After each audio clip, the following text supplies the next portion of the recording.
go. Call the meeting to order. And Mrs. Taylor? Mr. Cockrell? yes. Mrs. Roulette? Yes. Mr. Denton? Yes. Mr. Allen?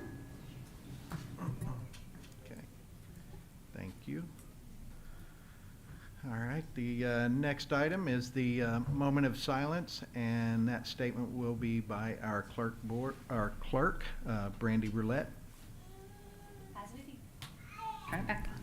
As we begin this meeting, let us pause for a 60-second moment of silence to reflect, meditate, pray, or engage in any other silent activity.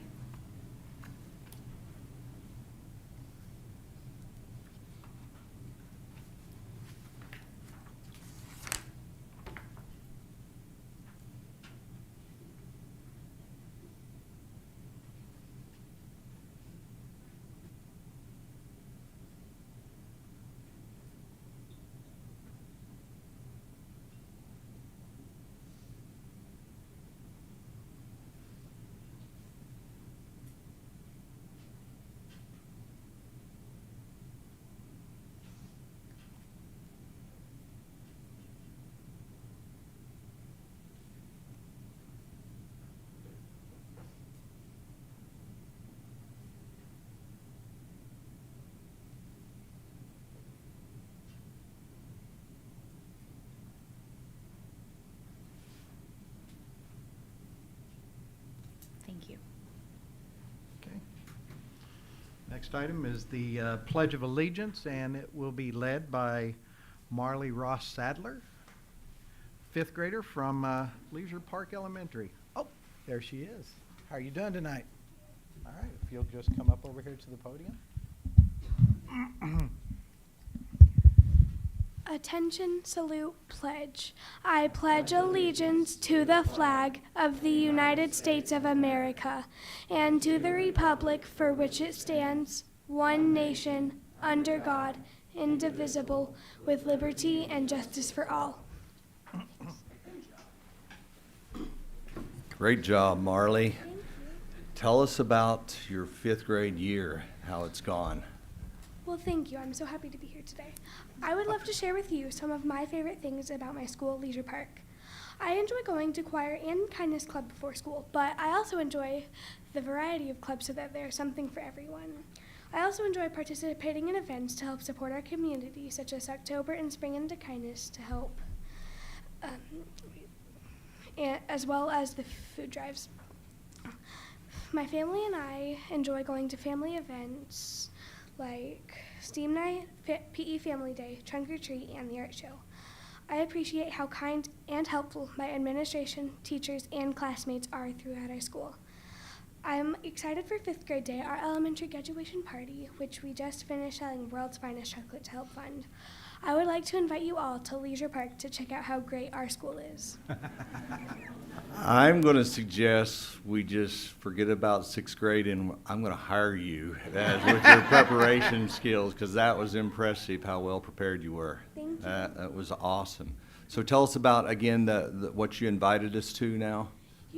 I'm inviting you all to come to my school, Leisure Park. Mm-hmm. And what with did you say something about chocolates or? We finished selling World's Finest chocolate. Okay, good deal. Very good. Can you introduce us to your guest here tonight? Tonight I have my mom, my grandma, my grandpa, my aunt, my baby cousin, my teacher, Miss Dotson, and Mr. Brown. That is awesome. what a great, support group. yes, it's awesome. Thank you. Can we get You a mind- picture? you mind if I mind- get a picture with you? Very cool. Good job. Parents, grandparents, the rest of the posse, if you want to come up and grab some pictures, come right up.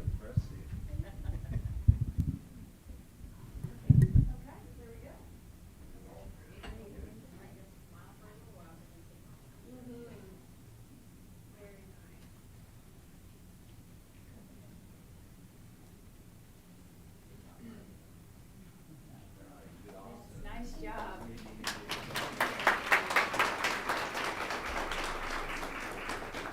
Wonderful job, Marley.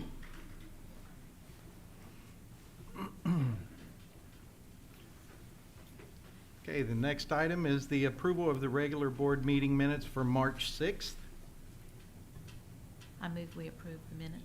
I'll second. Motion made, second. Please take the vote. Mrs. Taylor? Yes. Mr. Cockrell? Yes. Mrs. Roulette? Yes. Mr. Denton? Yes. Okay, next item, looks like a representative from this. Okay, we'll let them get out for a minute. Next item is we have a representative from the city of Broken Arrow that will present some updates on the road construction projects that will be impacting traffic around the different sites. Thank you, Board, Superintendent. My name is Kenny Schwab. I'm the Assistant City Manager over Operations. Next time, don't put me after her. That's a tough following. I'm actually nervous, so. I do have here tonight Michael Spurgeon, our City Manager, Travis Small, a Project Engineer in the Engineering Division, and Aaron McCulloch, there he is over here, our PIO. So as everybody's aware, Broken Arrow's doing a lot of roadway projects. The biggest one we've got going on that was supposed to start today is Albany, right there in front of the high school. So this is Albany from Lynn Lane, 9th Street, 177th, whichever one you want to use, all the way over to County Line, 23rd, 193rd. And if you want to use Albany, 61st, or Tiger Drive, you can pick whichever one you want. But it's all the same road, right there on the north side of the high school. The contractor was scheduled to start today, but like all good plans, we got word on Easter Sunday that they didn't have their flagmen and they couldn't get them out there. So we actually stopped the work for today. We have released it as of 4 o'clock today. They will be able to proceed. Not sure when they can get their traffic control back scheduled, but it should be this week. The biggest thing that we need to be aware of is once they get the traffic control in place, left-hand turns at Albany and County Line will not be permitted until they're done with the construction of the intersection. We anticipate that intersection, which is going to be on the northeast side of the stadium, that intersection should take from April to right before school. They're stating that they can get it done about the middle of August, if not a little earlier. So we've got at least about 4 months of that. But left-hand turns into the high school along Albany will be permitted. Even if they can't get flagmen, we're going to permit it. That'll be permitted at the Creekwood Elementary School to the west, as well as the Early Childhood Center. We have been working hand in hand with Broken Arrow Public Schools, our information group, with your information group. We will continue to get out information. I would encourage everybody to go to the City of Broken Arrow website or to go to the Broken Arrow Public Schools. We're going to continue to put out information on how best to get in and out of the school. It's going to be painful, but it is a one-year contract, and there's so much other work going on around this area. If we can just bear together, grit our teeth for 1 year, it's going to be completely different. So we appreciate everything. I do want to also let you know, like I said, left-hand turns into the school along Albany permitted. The left-hand turns at the intersection will not be. The lanes will be narrow. It'll just be 1 lane eastbound, 1 lane westbound. So it's going to be very painful. If you have any questions, again, Michael Spurgeon. Michael Spurgeon. As far as the control, the time frame, it's an ODOT Yes, sir. project. Yes, sir. So the contract with Becco's a contractor, and they have done work in Broken Arrow. They actually did the road New Orleans out in front of Oliver and Wolf Creek. That was the Becco contractor. This contract is with Oklahoma Department of Transportation. Broken Arrow is a partner, but the contract's with the state of Oklahoma. Well, more than anything else, I just appreciate the relationship, and I know Rosalind Van Jackson has worked closely with you and trying to plan it and do the best we can through it. It's like the acknowledgement of it's not going to be perfect, but we will get through it, and it's progress will be better in the long run. Well, I can promise you, Superintendent, I've spent more time in school now than I did when I was a senior there. So I appreciate it. Thank you very much. Yeah. Thank you. Thank you. Okay. The next item, I think we have Number 6.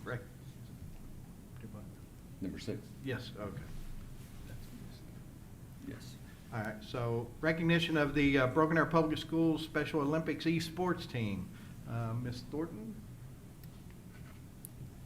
Oh, Ms. Dunlap's going to do it. oh, somebody. I think Ms. Dunlap has it. Okay.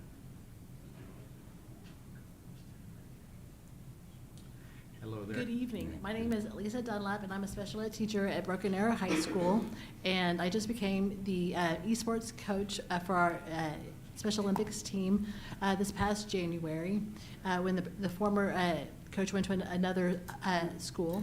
And I just want to tell you, I have an amazing group of high schoolers and gamers, and we are so excited and honored to be here this evening. Awesome. We also have a game on tomorrow for the playoffs to play for the state championship, and the state championship will be this Friday, Saturday at UCO. So hopefully we win tomorrow, and then we get to play for the state championship on Saturday. That's impressive. That is Who do you impressive. play tomorrow? Catoosa. I think it was Catoosa. Yeah, Catoosa. Okay. So y'all all ready for that? Ready to Oh, yeah, we put are. some whooping on some Catoosa people? Yeah. How Glad often to do hear you it. practice? We practice 2 days a week, Wednesdays and Thursdays. We had a Mario Kart team, but that we didn't make it so far in Mario Kart. So now we're just focused on Rocket League. Gotcha. Yeah. And I like the jerseys. Those look absolutely Yeah. cool. Just came in this late in the season, so And y'all are styling. It looks Yeah. good, so I love that, so. thank you. And so the trophy you're carrying there is? Yeah, this is from our national championship we won this year. Wait, no, is this? Yeah, this year. We won this year against a team in Illinois, and that was around right before Christmas break. So, Well, man, we're ready for y'all to come back carrying the other Yeah. bigger trophy. yeah, You they keep getting know. bigger. Guys, Yeah. I tell you, that's cool. Just seeing that the progress that you guys are making and stuff. I mean, that's pretty neat. And this is a new program, that Mhm. we're seeing, and so. Second year. Yeah. Love this. Love the things that y'all are doing, so. Now, who are the folks you want to introduce, some of the Yeah. people that are with you tonight? You want to introduce it? We got. Step up. We got. Well, I'm Isaiah Cullum. I'm the peer player, and well, yeah. How you doing, Isaiah? This is Ethan McGuire. This is Colby Chamberlain. All right. And this is Joseph. Hello. All right. And this is Tristan Margulies. Well, congratulations. You mind if- Can I get a picture? Yeah, go ahead. Let's get a picture. You guys want to come up right here in the front? All right. Thank you.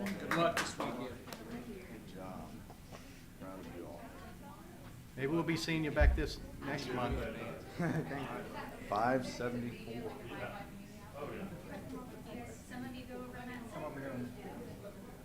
There you go. The jerseys are really cool, yeah. They are.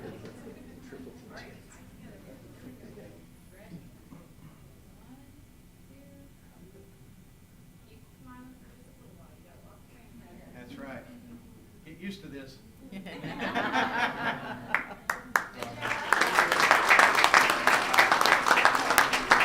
job, coaches. Good job. Thank you.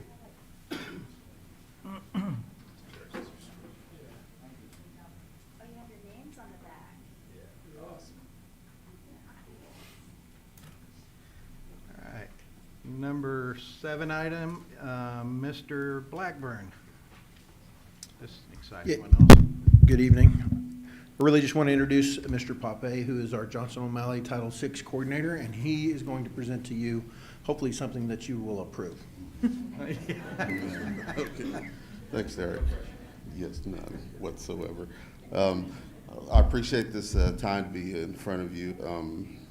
As you know, we fall in the Muskogee Creek Nation jurisdiction, but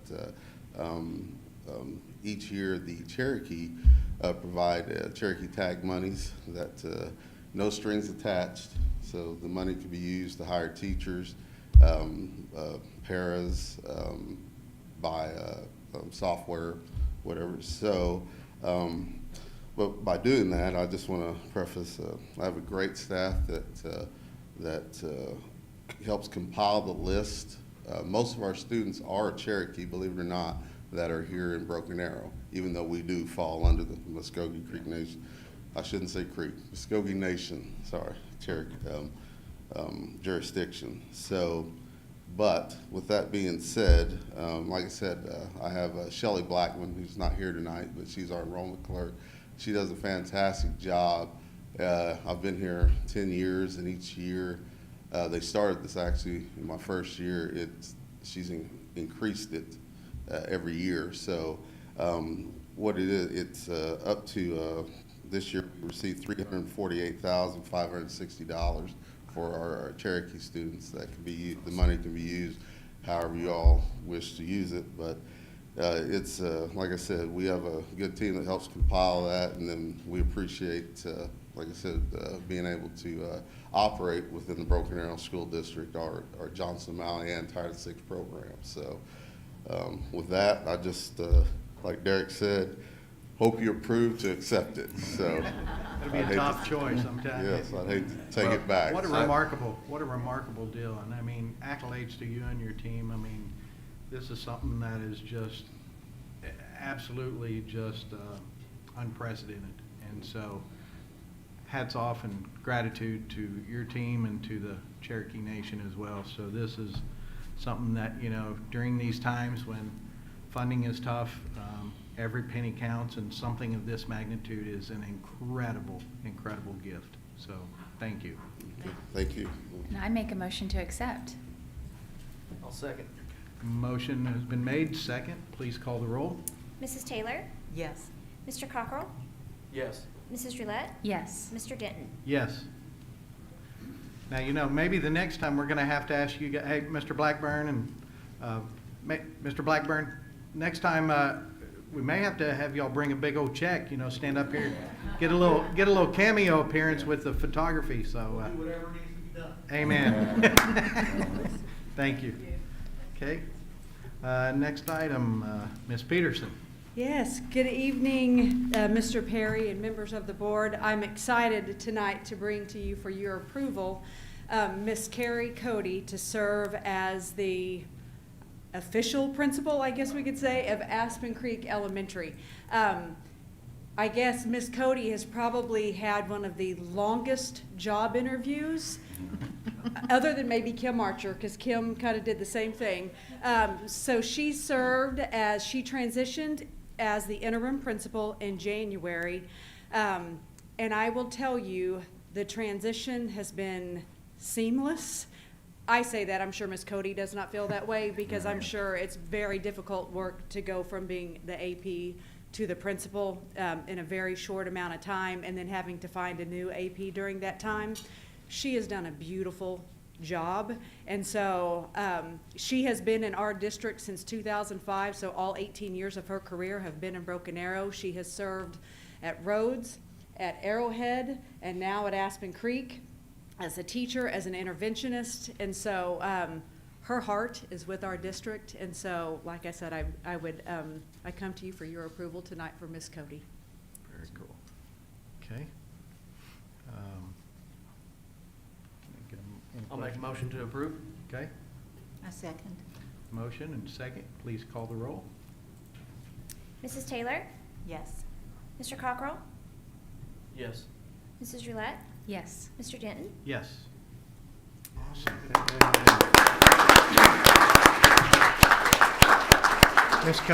Miss Cody, do you want to stand, and do you have any special guests with you tonight, or? I do, and I have my biggest cheerleading section here. All right. This is my family. This is Luann Parkhurst, my mom. This is one of my kiddos. This is Ty, he's an 8th grader at Centennial. This is Paige, she's a freshman at NSU. And then Drew is a 6th grader at Centennial.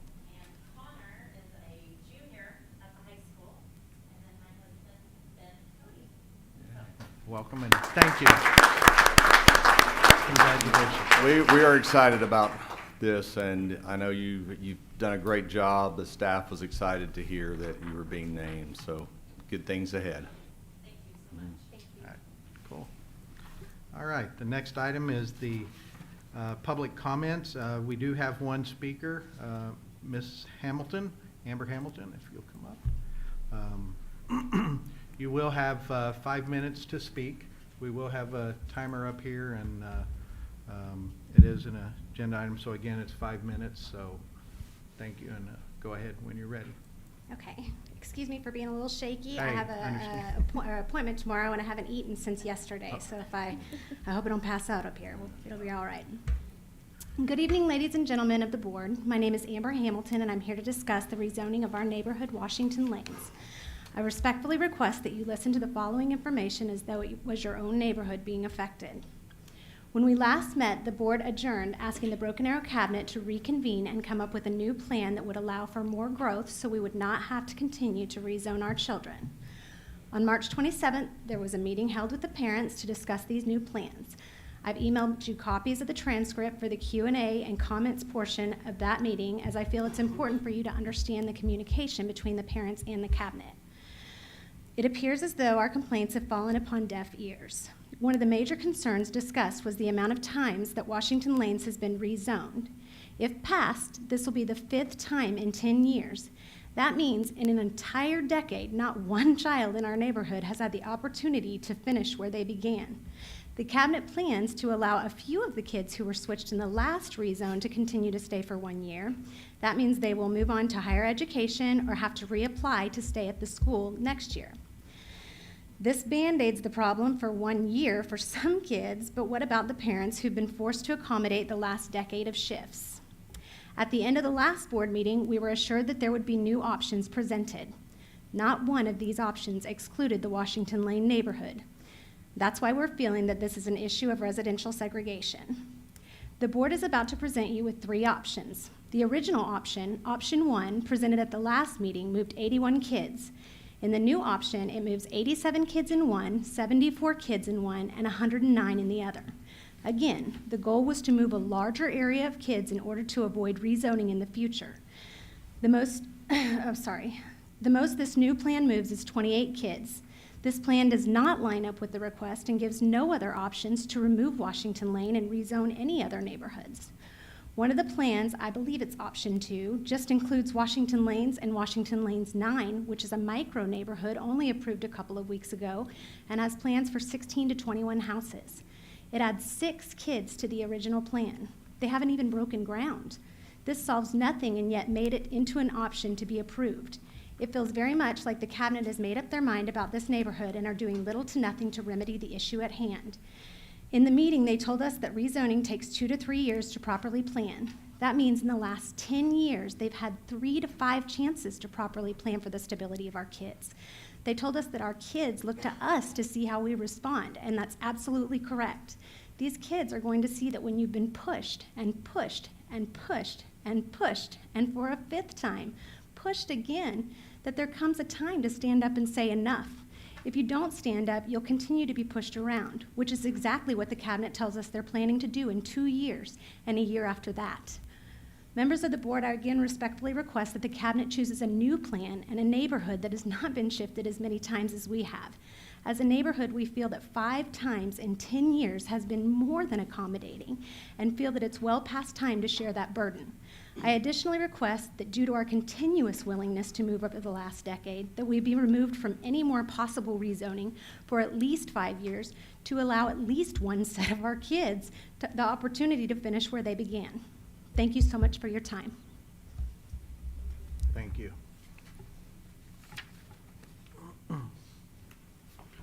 The next item is Mr. Bowser.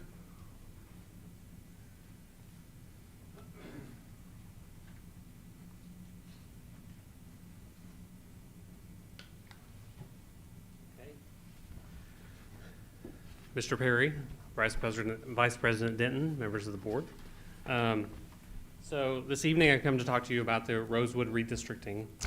And I want to share with you a little bit about the history of that particular area that we are indeed moving. You'll recall that we brought a section, we tabled that last time. We were asked to bring more students, which is what our recommendation tonight will include. But before I get to that, I think it's important to look at that area that has, that we're asking that you move and look at the history of that. What you'll find is that particular area, this is only, since 2014, this is only the second time that we're moving this particular neighborhood. So we'll go right to that data. Let's see if we can, I don't know if it'll advance a slide. Nope. Yeah.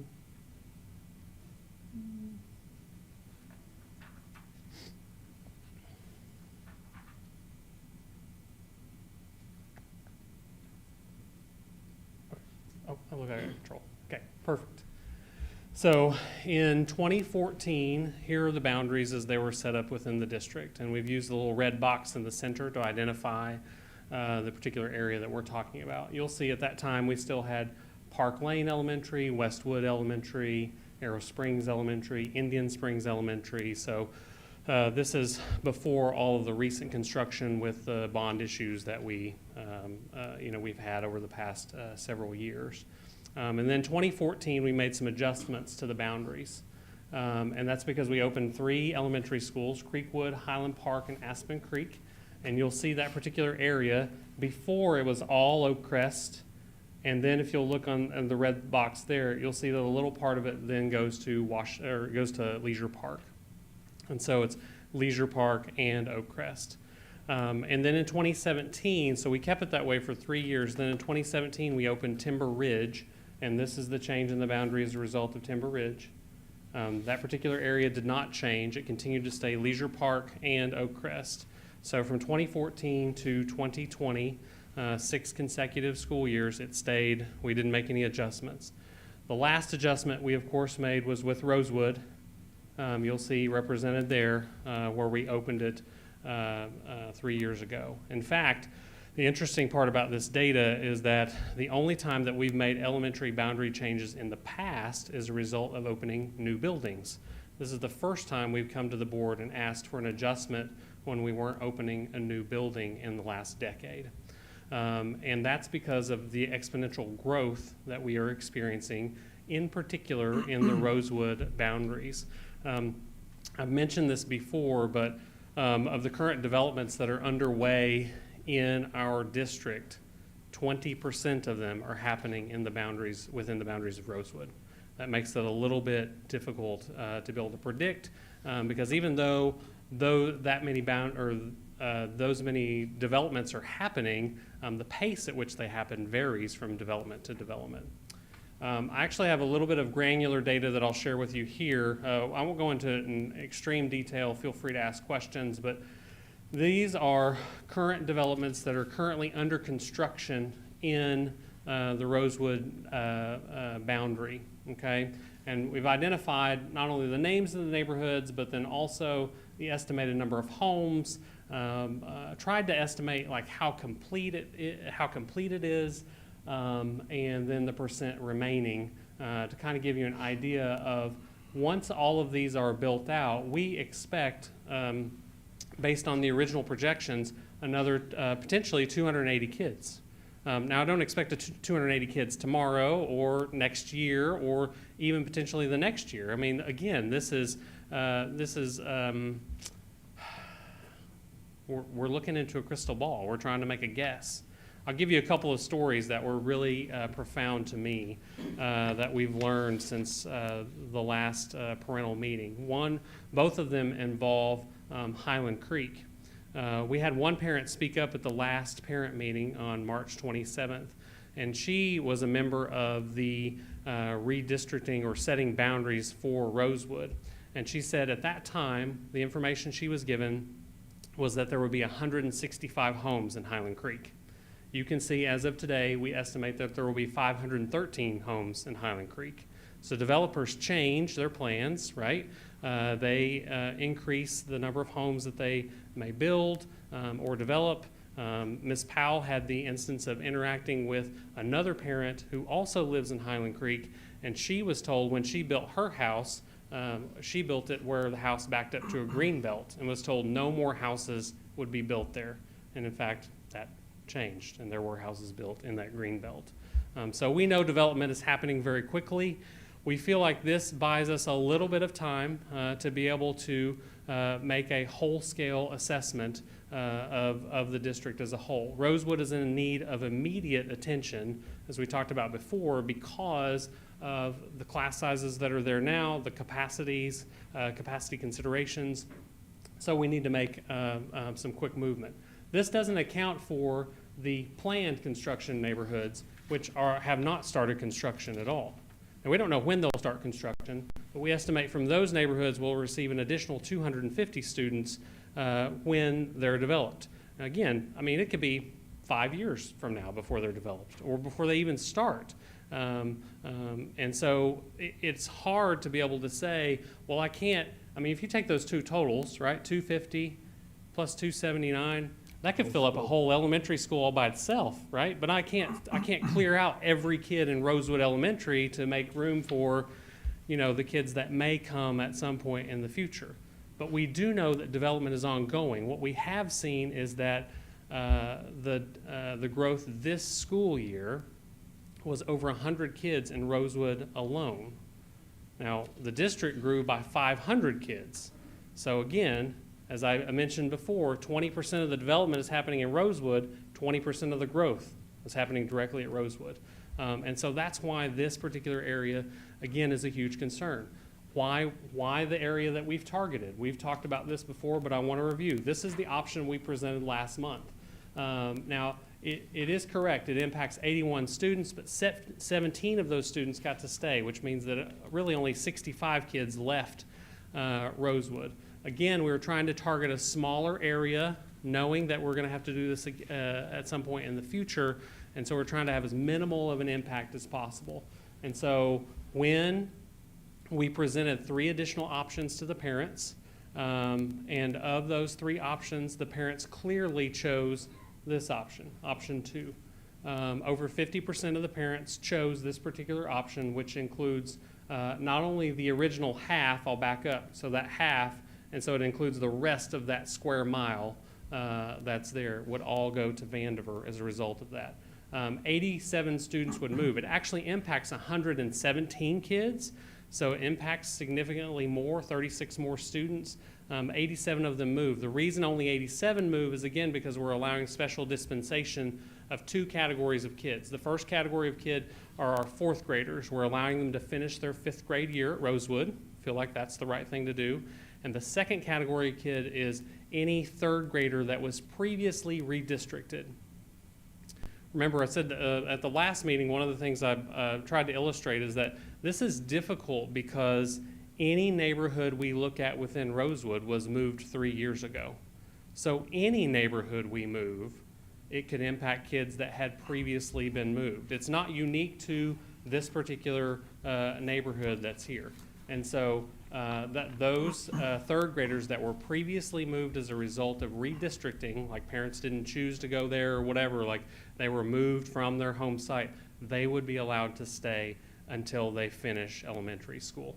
Their siblings would stay with them until that older sibling is completed elementary school. We feel like that's the right thing to do, to be able to give our families stability, because we don't want to move them from year to year. I mean, that's not the goal, and that's not our desire. So hopefully, because this was an option by a majority of the parents, we feel like it's a very workable option. Our team has worked very closely to be able to feel like this is a solid plan moving forward. Does it mean we won't reevaluate in a year? Absolutely not. I mean, if growth continues at the rate at which it is going, then we absolutely, it's our responsibility to ensure adequate class size to reevaluate this on a continual basis. And so it's what's best for our students, it's what's best for the staff that deliver instruction in the classroom. We know that one of the best indicators of success in the classroom is maintaining a smaller class size, and so we've got to be able to do that so that our teachers can be effective in the classroom. And so while it does create some transition for kids that we would rather not create, ultimately we feel like it's better for the student population as a whole, those students that are being moved as well as the students that are being asked to stay at Rosewood. So, so our team, this is the option we would recommend as well, which coincides with what the parents asked for at our last meeting and on the 27th of March. Mr. Bowser, just to confirm, Vandiver can handle, and their class sizes aren't going to That is be correct. too big because That of is that. correct. And we will, the good part is, and we've already talked with Dr. Dias's team, but we'll ensure that the appropriate teaching staff is there to be able to support these kids. The reality is that it's a space issue, and Vandiver has space in the building. And so we'll ensure that class sizes are maintained so that they have the space to handle more kids because it's not currently full, if you will. And so, and this will allow Rosewood to then have space to accommodate the new growth as the year goes along. And then maybe next year, maybe it only grows by 20 kids or 30 kids or whatever. But if it grows by another 100, then I can assure you we'll have this same conversation. But I think it is irresponsible of us also on the flip side to move 200 kids out of Rosewood when that may not be warranted. And so we evaluate it on a case-by-case basis and try to make the best decisions for our families and our patrons. How many students are at Rosewood? Current enrollment is at 630, 635, 638. I mean, it does fluctuate on any given day, but that's what you're looking at. And how many classrooms? Oh gosh, that's a good question. Thought we talked about that. I don't know. I'd have to get out my map of Rosewood and just count classrooms for you, Mr. Cockrell. But I can definitely send that to you. Mr. Bowser, one question that I have Sure. is just want to make certain what you had kind of highlighted is, you said over since 2014, there was, how certain are you of your data about the number of moves that occurred versus what we heard previously from Mrs. Hamilton? So I feel really good about this data. When we look at the number of redistricting changes we've made around the district, in the past decade, we've made other changes, but not to our elementary boundaries. We've had to make changes to middle school boundaries. Understood. We've had to make changes programmatically with like Vanguard. I mean, like there have been other changes we've had to make, which have caused some shifting in that regard, but none at the elementary level. I mean, those are the major changes highlighted there. So it's possible that neighborhood is impacted because of middle school boundary change where it wasn't impacted. So they went to the same elementary, but then they got moved, that elementary got moved to a different feeder middle school. Gotcha. Yeah. But he did say in And I- 2014 it wasn't 10 years. 2013 would be 10 years ago. What- Prior to the one in 2014 made it 4 at least. And I can appreciate any redistricting is tough. And I know from my experience, the past 13 years of being on the board, a decision of this nature never, ever is easy. It's never going to make everyone happy. And so, and I will tell you, it's tough because I remember when my child was in 3rd grade and we got redistricted. And I came and argued against it and was not a fan of it. The world didn't end, and he was successful in going to school and stuff. But I mean, it was tough initially to swallow that, and I appreciate the fact that parents have come to voice their concerns, their opinions, and ask for opinions. And I just want to say I'm appreciative of the fact that you all don't take this lightly, and I have personally witnessed this, and to me it's a hard choice. But the reason is right and I can rest on that we're looking at the size of the classroom. And when it comes to size of classroom, we have known, we have seen, and it's been proven that is a make or break in a successful classroom, in a successful learning environment, a successful environment for the kid to thrive. And so I know it's exceptionally difficult to be impacted by that because to be honest, I could have cared less about some of that stuff back when it happened to me, but or my son. And so I know it's difficult, but I do know that by taking into these things, again, I want to say thank you for us taking a step back and reassessing and going, what is the right move? Can we do something different? Granted, it may not have presented a starkly different view, but yet a more versed view. But unfortunately, in today's time and the growth that we're experiencing, it does dictate. And again, I know we can't always forecast or predict our growth that we're seeing. And I think I heard you say the last time that in this area, 20% of the entire development, 20% of the entire development of the whole city is occurring there in this area. So Yeah. I mean, that's a gigantic impact. So, and I know I'm talking a lot about this, but again, I think, as long as we're looking at what's best for the student, we've got to make those tough decisions. And we've got to sometimes lay down the best option. It's not the only option, but it's the best option. And so, again, I appreciate the effort that's gone into reevaluating this and looking at it and trying to figure out how we can best handle this and keep the impact as minimal as it can be. But And I want to kind of piggyback that. Last month, we asked you guys to come back, not because we didn't realize we need to move kids, but when a gentleman spoke last month about stability, that's what made me pause and think, even if we have to move a few more kids, then we can at least offer some stability, hopefully. Right.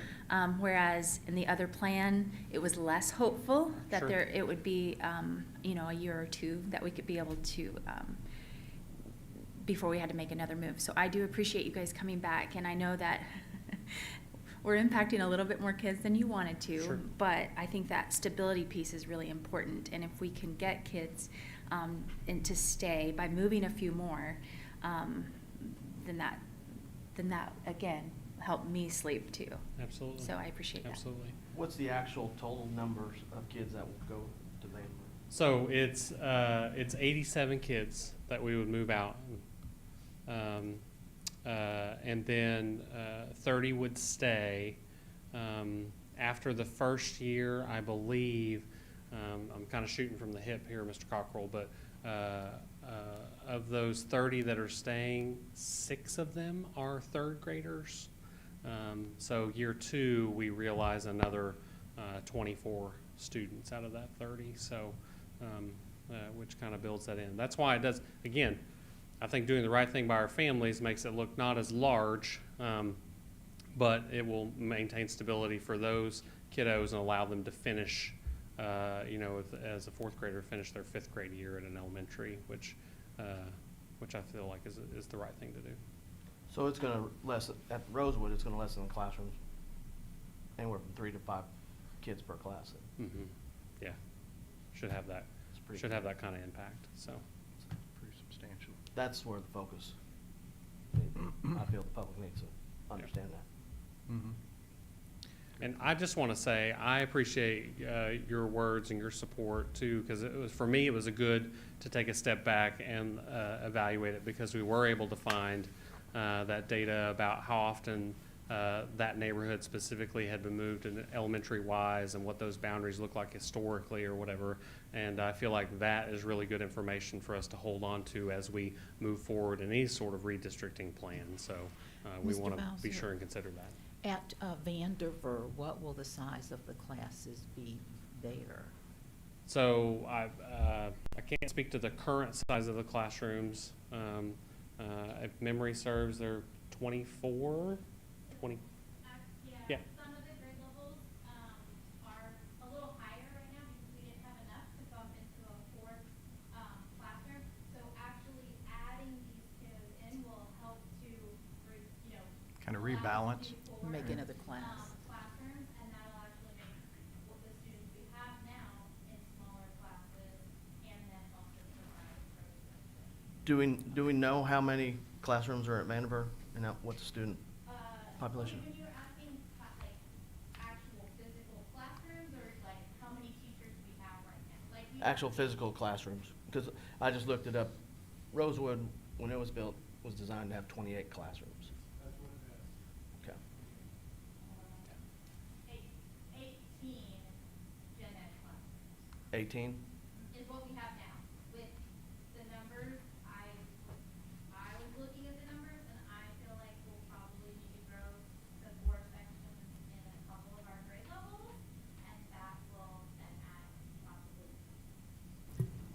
What's the student population there? We currently have 395. And so, like Mr. Bowser said, there is room at Creekwood. I mean, not Creekwood, sorry. Vanderbilt. Wrong wrong school. At Vanderbilt, though, Yes. there is the space Yeah, there to is the add space. those sections or the Yeah. classes.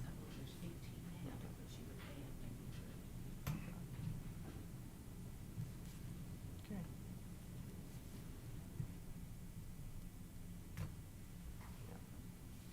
Do we have any other questions or comments or?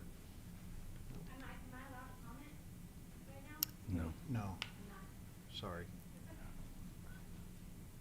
All right, well then, at this point in time, we need to take a vote or get a motion. I'll make a motion to approve. I'll second that. Okay, a motion and second has been made. Please call the roll. Mrs. Taylor? Yes. Mr. Cockrell? Yes. Mrs. Roulette? Yes. Mr. Denton? Yes. Thank you, sorry.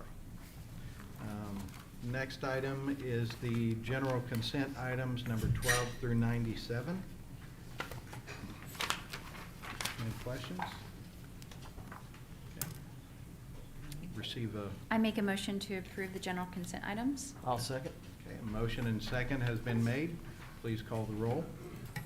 Mrs. Taylor? Yes. Mr. Cockrell? Yes. Mrs. Roulette? Yes. Mr. Denton? Yes. There we go.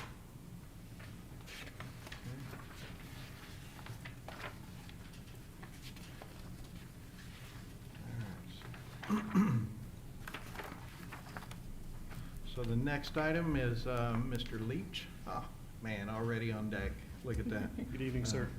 How are you doing tonight? So this is in regards to a pursuant to a public sale of vacant 14.5 acre property located at 251st West New Orleans. Okay? Yes, sir. This first item that I have for you tonight is information only pursuant to the public sale in accordance with the requirements of Oklahoma statute Title 70, Section 5-117. After public posting, we have received no bids for the purchase of the property. My next item Number is 91. recommending approval of the listing agreement between Broken Arrow Public Schools and Patrick Coates, managing broker, to list the vacant 14.85 acre property located at approximately 251 West New Orleans, Broken Arrow, Oklahoma, directly east of the Freshman Academy campus. Proceeds from any sale will be deposited into the building fund. And this is a voting item, so Make a motion to approve. motion's been made. Is that what your recommendation is? Yes, sir. I'll second. Second, please call the roll. Mrs. Taylor? Yes. Mr. Cockrell? Yes. Mrs. Roulette? Yes. Mr. Denton? Yes. Okay, the next item. Thank you. My next item, I recommend approval of the ratification of the sales agreement of the vacant 14.85 acre property located at approximately 251 West New Orleans, Broken Arrow, Oklahoma, directly east of the Freshman Academy campus between Independent School District Number 3, that's us, and the purchaser, LaDonna Ross, for the amount of $1 million. Questions? What's your recommendation? I recommend to approve. I'll make a motion to approve. Okay. I'll second. Okay, second, please call the roll. Mrs. Taylor? Yes. Mr. Cockrell? Yes. Mrs. Roulette? Yes. Mr. Denton? Yes. Thank you. My last item is I recommend approval of of Brewer Construction, who is the lowest bidder, to build a storage building on the Vanguard Academy campus. Cost of the project is $191,174. Will be paid for with bond funds. Make a motion to approve. I'll second that. Motion and second has been made. Please call the roll. Mrs. Taylor? Yes. Mr. Cockrell? Yes. Mrs. Roulette? Yes. Mr. Denton? Yes. Thank you. Thank you, Mr. Lynch. Thank you, Mr. Leach, appreciate it. Okay, next item, Ms. Thornton.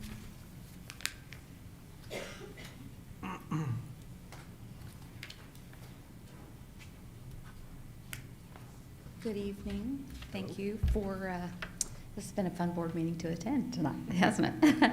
I just wanted to talk to you about our proposal to purchase laptops for special education teachers. As you know, teachers who write IEPs have to do a lot of that outside of the school day. And so during COVID, the way that we used our funds to, that were given to us to help with COVID is that we bought each special education teacher a laptop. And those machines are needing replaced, so we have just a little bit of money left. We wanted to use the rest of that money to finish up and replace those computers for our teachers so that they're continuously able to do that. We're getting a lot of them back where teachers are saying that they're just not working anymore. They're not quite as good as we had hoped they would be when we purchased them. But if you remember, right in the middle of COVID, everything was so hard to get, so we weren't even able to get what we had originally hoped for. We had to settle. So we wanted to replace them with the last of our COVID funds so they are able to continue to work at home. Awesome. Okay. Any questions? So this is going to replace all of the laptops for the special ed teachers? Yes, ma'am. Awesome. And are these the ones that you originally had wanted, the better quality ones? Yes. Double win. Do you know what we're going to do with the old ones? We have a lot of ideas about repurposing them. We want to use some of the machines in our high school, and then we'll still have some of them that are working well that we'll sub out. And then I don't know beyond that, but we've never really had when we have like our iPads and stuff, we usually have more problems with them aging out than not finding what to do with them. Okay. But we will certainly repurpose the I'm sure ones that Ollie we are can using. make them work again. Cool. I move we approve the motion. Okay, motion's been made. I'll second. Second, please call the roll. Mrs. Taylor? Yes. Mr. Cockrell? Yes. Mrs. Roulette? Yes. Mr. Denton? Yes. Thank you so much. Thank Awesome. you. Thank you, Ms. Thornton. All right, Mr. Dunn. Yes, sir. Good evening, Mr. Perry, members of the board. Tonight, I'm bringing a discussion, a motion and vote on motion to approve or disapprove a cost share partnership with the City of Broken Arrow to execute a professional consultant agreement with 505 Architects LLC and Councilman Hunsaker for an indoor aquatic feasibility study plan, preliminary design, professional services. The cost to the district is $30,725 and will be paid for with building funds. So how, on this feasibility study, our goal for this is to, what are our goals of the feasibility study? Yes, sir. So we will partner with the city if approved, and we'll have a team from the district that will go through this feasibility study with the team from the City of Broken Arrow. And it's really going to be looking at three things in terms of an indoor aquatics facility. Obviously, for the school district, is we want to have the best competitive swim facility in the state of Oklahoma. Gotcha. And the City of Broken Arrow is also looking at an indoor aquatics facility to provide the community as an amenity to living in the City of Broken Arrow. And so it's just an opportunity for us to put our heads together and to look at a needs analysis, first of all, from the city standpoint, from the school district standpoint, and then look at a conceptual plan of what that facility might look like and what that partnership might look like. And then the third step of this feasibility study is to look at the operational cost analysis, where they will look at, okay, here are the needs, here are the potential concept of design, and then here is what you can anticipate in both revenues and expenditures of that kind of a facility that's going to offer that kind of programming. And so that's what the feasibility study will entail, is just, we don't want to have a facility sitting empty during the school day if there's a potential partnership out there with the city where it can be used all day, every day, year-round for the citizens that we all serve. That's fantastic. I'm glad to hear that, because I mean, really, I think, you know, again, that partnership I think is critical and important, and I value that, but I also think just putting forth the correct plan, design, setup, and I'm glad to hear we're looking at it from an operational perspective as well too, so that we can at least have some forecasting anticipation of what that looks like. So Yes, sir, and this that's doesn't outstanding. change the timeline of when the funds will be available to the Mhm. district from that spring of 2025 sale. Perfect. And so this is just kind of a lot of the legwork and programming that has to take place really this far out once those monies become available from the 2015 bond issue. Good, good. Yeah, our swimming pool's been a long time coming, like we're ready for it. But I do like the fact that, you know, you don't have to reinvent the wheel. So if we have one and they have one and we're both running them and they're empty half the time, why not combine, make a better space, and then split the cost on running it? Yes, ma'am. So I think it makes sense. So I make a motion to approve. I'll second. Okay, motion and second. Please call the roll. Mrs. Taylor? Yes. Mr. Cockrell? Yes. Mrs. Roulette? Yes. Mr. Denton? Yes, Thank you, Mr. Dunn. thank you. Next item, Mr. Bowser. I'm back. Done. So tonight I come to you with this item asking for your approval to enter a new agreement to be able to, for us to enter into a new agreement with a new student information services vendor. We were recently informed that our student information system, while it would, compliance would continue through the end of this school year, they would not be able to meet the Oklahoma State reporting requirements for the 23-24 school year. And so, obviously, when my team was informed of this, we began doing some pretty quick research and making some connections and feel really good about Infinite Campus, which is the vendor we're asking for your approval tonight. We've vetted our timeline with them of a 3-month turnaround, which is not typical when you change a student information system, but they feel good about it. They gave us some interesting data just to kind of make you feel a little bit better. A school district in Nevada, 360,000 kids, and they were able to have up and running in less than a year. So we feel really confident in the services that we've talked about and the transition. Additionally, the other districts that we visited with and vetted Infinite Campus with, not a single district has said, no, don't do it, or worst decision we ever made, or all of them are complimentary of their training, their support. It feels like a win across the board.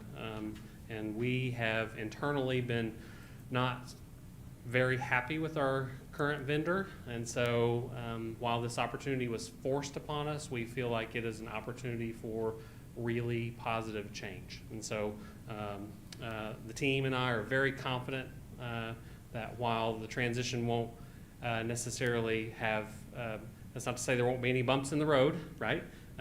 But we're very excited about the prospect and the opportunity. So we're asking for your approval tonight. 3 months is an aggressive timeline. It is. I mean, With a smile on his face. I mean, that's an aggressive timeline to transition Yeah. a program. It is, and we have thought about, to me, Mr. Denton, there are 3 things that are really important. One is data integrity, right? Mhm. We have to make sure our data is really good. The second is training. We have to make sure the training and support for people to use the system is really good. And 3 are integrations. You know, our student information system feeds all of our other systems in the district, whether it's Right. transportation or our learning management system or child nutrition or whatever. You know, I mean, it impacts so many parts of the district. And so, you know, I'm smiling up here because I relish the opportunity. I think it'll be really good. I don't want you to think, though, I take it not seriously, because it is serious. No, I take it as so, being very serious, but I mean, yeah. you know, with it being so integrated into every other, you know, so having a pretty aggressive timeline sometimes says, well, we got to sacrifice doing some other things while doing this, but so are we getting a pretty healthy support group coming from this new team that's Yeah. going to help us make this Yeah, I feel transition like so quickly? And we feel really good about that support, wouldn't you say, Amanda? And so they're very, like I said, they're very. When we were transparent on the front end, Good. like, hey, we've kind of been, for lack of a better phrase, dropped in the grease a little bit, and so we need some real help and support. And it's been so far has been really good. We already, for example, we got access to a sandbox last week, and I've already been in it. They're ready to spin up services and get that transition started tomorrow with the approval of the board tonight. So. Did you talk about the districts in Oklahoma? That's what I was going to ask. Yeah, so the Infinite Campus, the vendor we're asking for your approval tonight, 5 of the 9 largest districts in the state of Oklahoma use them. So they're not unfamiliar with the state of Oklahoma. In fact, they routinely, monthly, push updates to maintain specifically for Oklahoma compliance of state reporting. So they're very vested in our state. And when I did an analysis last summer of the error rate of our current vendor versus another system and Infinite Campus was the lowest, and it was the lowest by far. And so we are excited about the possibility. So, very cool. Yeah. Okay, well, good. I move we approve the purchase of this. Okay, motion's been made. I'll second. Second, please call the roll. Mrs. Taylor? Yes. Mr. Cockrell? Yes. Mrs. Roulette? Yes. Mr. Denton? Yes. Okay, next item, Miss McNally. Oh, here we go. Good afternoon. I'm here in regards to the price increase of school meals for the 22 and 23 school year. For the 22 school year, we had to increase prices as a whole by 30% due to rising food and supply cost. My team came to this decision based on the PLE tool, which is the Paid Lunch Equity Tool, reimbursement rates, food supply, labor cost, and what would benefit our student population. It was an unknown this year as we were navigating a new normal without universal free meals. I wanted to make sure we covered our costs, but not become a bigger burden to our families within our district. At this time, I do believe we'll have to have a price increase for the 23 school year as well, but I'll have a better picture of this once the USDA releases reimbursement rates, and that of course would come back to the board at that time. So this is not an item you want us to vote on tonight to raise the prices for next year? It is a, Yes, it is an action because we did raise it this year. However, it did not come to the board at the beginning of the year. That was my mistake. So these are the prices of this current year. okay.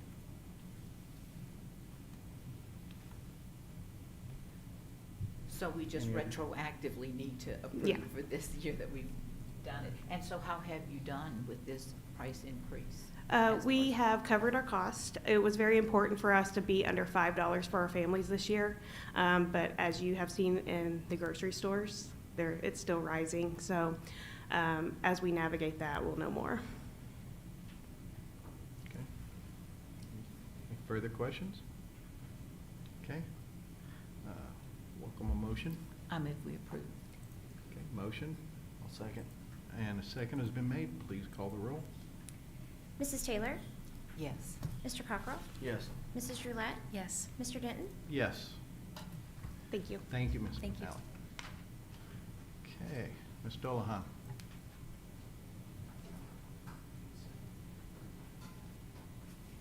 Good evening, Mr. Perry, board members. I'm here to give the treasurer's report. In front of you, you have reports for both February and March. Because of the timing of the March meeting, that's why you have both reports, but I'm giving you the balances at the end of March. So in the activity funds, the receipts at the end of March totaled $4,260,000. Our disbursements totaled $2,752,000 with an ending cash balance in the activity funds of $6,070,000. Okay. in the treasurer's reports. Cash balances for the district total $102,296,000. Our investment ledger shows investments that total $87,613,000. The collateral report shows a total of $34,292,000 in collateral pledged to the district. Our deposits that require collateral total $26,092,000, leaving an available balance of collateral to the district of $8,200,000. Okay. Any questions? Thank you. Thank you very much. Have a good evening. Ms. Eniff. Item 108. Good evening, Mr. Perry, Vice President Denton, members of the board. I know, having that change, it throws off that rolling out, doesn't it? We're all good. Before this evening, be looking at our financial position as of the end of March 2023. You also have February, and again, because of the timing of the last board meeting, I'll review March with you, but if you have any questions about February, I'd be happy to answer those. So looking at our general fund state aid revenue through the end of March, you can see the uptick in state aid revenue, and I just want to be very clear that that uptick is due to our increased enrollment this year. We've talked a lot about our growth tonight, and that state aid revenue is a direct reflection of that. And so this year we surpassed 20,000 students district-wide enrollment, which is a very exciting milestone for us to hit, and those state aid dollars reflect that growth. At the end of last year's budget, we did not see very much new money added to that formula, and so we're very hopeful that at the end of this session, we'll see a significant investment of dollars into our common education budget, and so we can continue to move forward with the progress that we need across all areas of the district. With our ad valorem growth, again, going back to our growth in the district and the city of Broken Arrow, which is very promising and exciting, we do continue to grow in this area, which is equally as important as our state revenue. Both of those combined are basically represent the majority of our general fund revenue. Federal sources, you can see the disparity from where we were a year ago last year with those federal one-time COVID dollars starting to taper off, and as we start to kind of readjust to our new normal post-pandemic and getting back to more of a state and ad valorem driven general fund revenue budget. And so before we go on to any other funds, we are very closely monitoring the legislative session and what they are doing with common education funding. At this point, the House Bill 2775 is the bill that we're watching very closely. Currently, there are two different proposals from the House and the Senate. Both kind of differ as to the amounts of the funding, how that funding would be distributed, the amounts of the teacher pay raise, merit-based funding. And so really at the end of the session, we just hope that an agreement is made that is equitable to all students across the state of Oklahoma, that funding is kept through the formula as all state funding goes through the formula. I think it's very important that we adhere to that. That formula has been tested and studied and found to be equitable among all students across the state. And so with this investment of between 500 and 530 million, we would still be behind the regional per pupil funding when you look at our neighboring states of Texas and Arkansas, Kansas, Missouri, still be considerably behind those states. It would take over a $1.3 billion investment for that needle to be moved. So we're hopeful that, again, we'll see the benefits of whatever agreement is reached at the end of the session. We still have a little ways to go, but we have a lot of needs that need to be addressed with next year's budget, for sure. Any questions I may answer on that? Just kind of a comment. I mean, you know, we emphasize the importance of it running through, the funding running through the formula. I mean, if it doesn't, I mean, that creates such inequities among the districts, from public to other entities, and so, again, I don't want us to gloss over that so much so quickly, and I don't think you did, but I mean the significance of that, and for our legislators to understand that. I think something you said is so critical, is that it's been proven, it's been tried, and it creates equity in districts. And again, I think the significance of our legislators need to know that any kind of change like that must run through the funding formula. It sets a very dangerous precedent, in my opinion, of starting to divert funds that don't run through that formula, and just quite frankly, not really comfortable with that setup at this point. And you know, I think a lot of attention needs to be made over the past years. Let's be very clear, the formula itself works. The funding that has gone into it has not worked, and that's been the issue of the ebbs and flows of state funding, of what we've seen. I've been in this seat now 6 years, and back in 2017, we endured an almost $7 million cut to the budget. If you recall, cut a lot of different positions and programs, and it was not pleasant to go through that. And then again, when COVID hit and the enrollment shifted statewide, saw another pretty significant cut to state funding. And so again, just with the ebbs and flows of state revenue, it sets up kind of a dangerous precedent for that. Agreed. Thank you. Building fund, again, is a very small fund for us, but our ad valorem is remaining strong, and so that's very positive. And child nutrition, you can see what a difference a year makes in that, and getting back to get paid lunches and off the universal free lunches, and local sources of revenue are starting to come in, but as we're tapering off the federal funds. In general fund, our expenses year to date are on track with salaries and benefits representing the largest portion of that.